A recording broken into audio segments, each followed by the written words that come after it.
प्रभु, क्या संसार में केवल सुख का होना संभव नहीं है? प्रत्येक आत्मा का लक्ष्य केवल सुख की प्राप्ति ही तो है।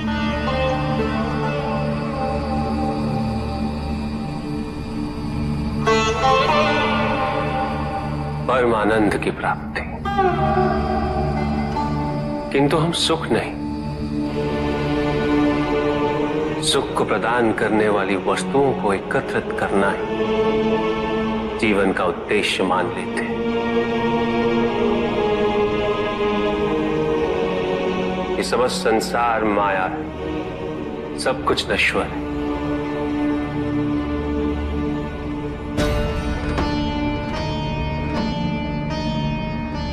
जिन वस्तुओं को हम सुख का स्रोत समझकर एकत्रित कर रहे हैं वो सदैव नहीं रहेंगे।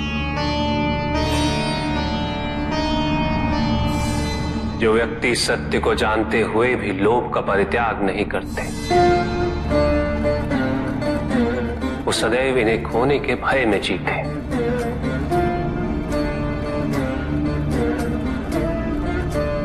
और जो व्यक्ति सत्य को जानते ही नहीं, वो अहंकार में जीते।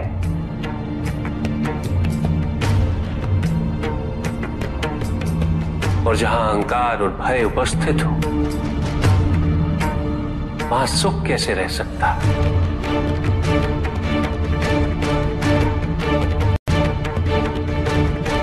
किसी को ये दुख है कि उसके पास कुछ भी नहीं, और जिसके पास सब कुछ, उसे ये दुख है कि पाने को कुछ शेष नहीं। सुख को हम स्वयं अपने दृष्टिकोण से परिभाषित कर देते हैं, जबकि वास्तविकता इससे भिन्न है।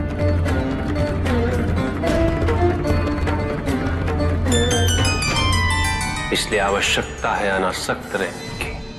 किंतु प्रभु, क्या आसक्ति स्वाभाविक नहीं है? और दुख का मूल कारण भी तो यही है ऋषि भृगु।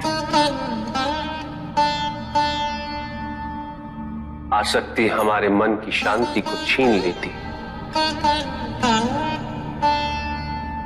उसे भंग कर देती।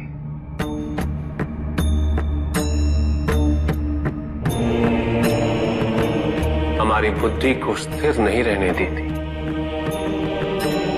उसे चंचल बना देती।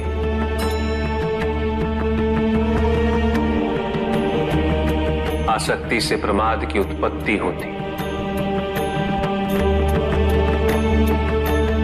प्रमाद मद होता है, और मद अहंकार का स्रोत है।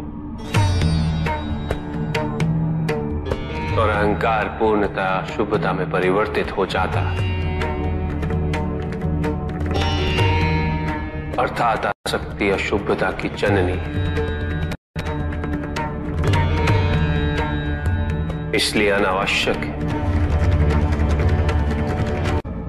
तो प्रभु, आसक्ति को अनासक्ति में कैसे परिवर्तित किया जा सकता है?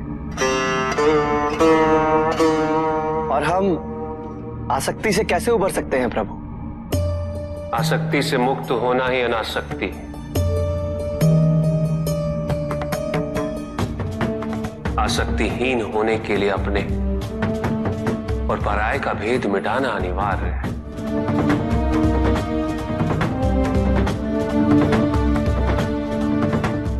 और यह तभी संभव होगा जब हम सुख की खोज बाहर नहीं, अपने भीतर करें। जब हम यथार्थ को पहचानें, उसे स्वीकार करें।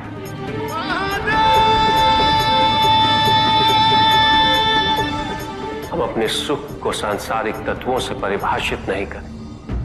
जब तक हम ऐसा करते रहेंगे, हम बंधते जाएंगे। जब हम स्वयं अपने भीतर झांकना आरंभ करेंगे, हमारी मुक्ति का मार्ग स्वतः प्रशस्त होता जाएगा। महादेव, आपने हमें दुख का कारण तो बता दिया,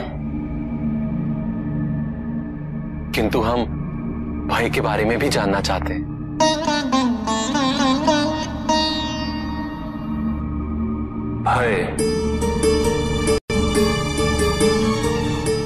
भय का स्रोत है इच्छा।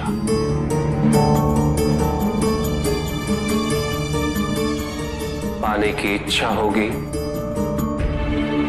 तो उसे खोने का भय भी होगा।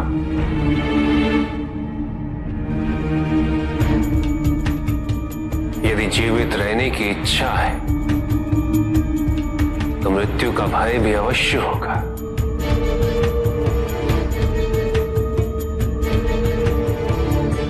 किंतु केवल मनुष्य ही नहीं, देवता, गंधर्व सभी इस भय से ग्रसित हैं।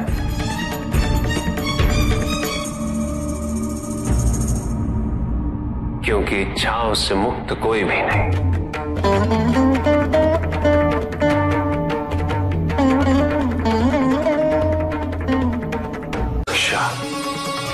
ईर्ष्या, द्वेष और निंदा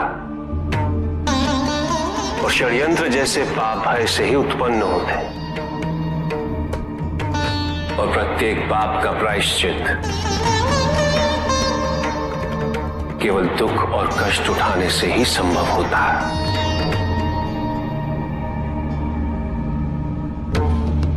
इसलिए भय भी अंत में दुख का कारण बन जाता है।